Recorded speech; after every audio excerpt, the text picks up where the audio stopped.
Hey you guys, it's Lacey. So welcome back to another house building video. This is just a starter home. It's called Daisy Starter. Um, as most of you know, I had surgery last week, so that's why there were not many videos last week. So I'm sorry about that. It just, it just happened that way. On Wednesday of last week, I had surgery and I had to get my gallbladder removed. So, that sucked, but it happened and it's all better now. So I'm back and I'm gonna continue making some videos for you.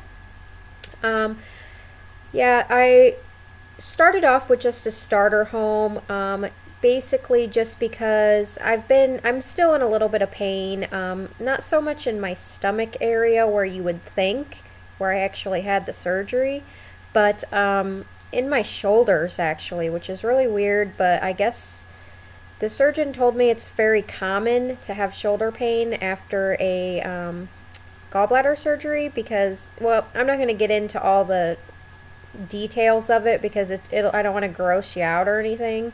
So, yeah, it's common though. It's normal. Some people have it afterwards and some people don't. And I was one of those unlucky ones that got the shoulder pain after the surgery. So it's actually pretty bad too. It hurts actually really bad. Like I was really surprised at how bad it hurt, and it still does at times.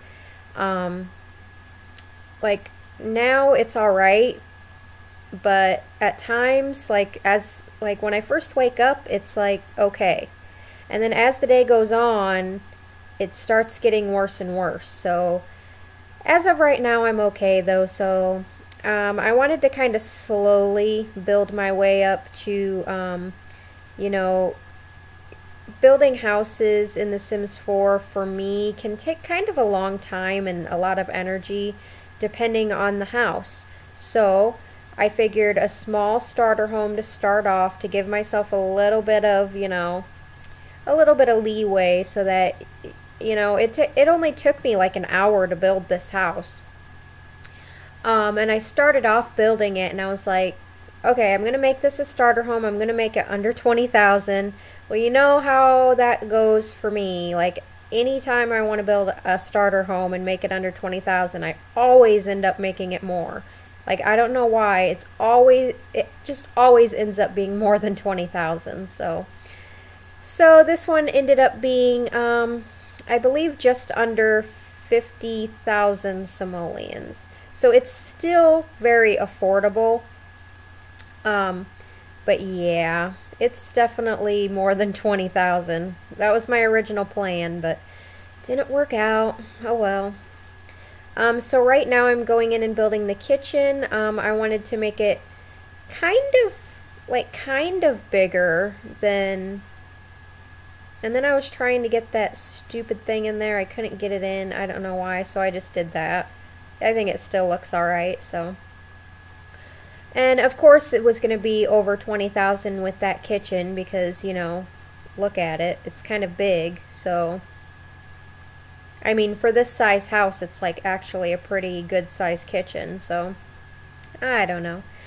Anyway, so I'm still looking for my, for some sort of inspiration for my next like somewhat larger house build. I'm probably not going to make it like a mansion, but I do have the Let's Play series that's going to be coming up very soon, and now that I'm getting better, I think that what I'm going to do is I'm going to do my first episode of the Let's Play is going to be like me picking the characters that you guys have made and maybe the starter home, but I think what I'm going to do is I'm going to make like finalists, like my top 3 choices for each thing, and then maybe I will like let you guys vote out of my top 3 choices or something like that, depending on how many more entries I have.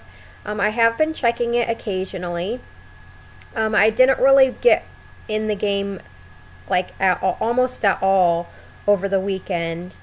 I was just not really feeling it over the weekend. I was just like pretty much just laying on my couch like in pain, like watching TV pretty much the whole time. So yeah. So yeah, I think that's what I'm gonna do. I haven't really decided yet, but it sounds like a good idea to me, to choose my final, like my 3 finalists, and then kind of like put it up to a vote, either that or just get your guys' input on what is your favorites out of my top 3, and then make the final decision like a couple days later or something. I don't know, that sounds like a really good idea to me. I don't know, we'll figure it out. So with this starter home, it's very practical, it's very simple. There is a half bathroom, and then there is a full bathroom, and my dog's barking. The full bathroom is connected, or is basically just accessible to the 2 bedrooms, which I only furnished one of them, basically because everybody who has a starter home doesn't necessarily need a second bedroom, but they might actually need an office or, you know, whatever. So I left that up for you guys to decide, if you download this house, if you would like to make that a bedroom, or if you want to make it a office or a skill building room or whatever you want. So yeah, this is the bedroom. It's very basic, very simple. Although I really like it. I really like the colors in here. It's kind of like a neutral colors, but with like a hint of red. So both rooms do have their walk-in closets with their dressers in the closet. You can get to it, so that's, yeah, awesome. Now I'm making the half bath right here. Again, everything is very simple. Everything is very, I did that on purpose though. I made everything very simple, but very accessible and very nice at the same time. I think this house is very cute. I really like it. I mean, for a small starter home, I think it would be a really nice house actually. So yeah, I'm going to go in and do the landscaping, which again is not super extravagant. It's just your, you know, very simple, basic landscaping. I didn't want to get too crazy, basically. But I did put in a few cute little things here and there just to give it a little bit more character, you know, a little bit more character. And in the backyard, I believe I just do a few small little things. I don't know. Anyways, we're going to be coming up on the screenshots here very soon. So thank you guys so much for watching, and thank you guys so much for being patient with me while I haven't been posting any videos. So you guys have a great day, okay? Love you guys. Bye.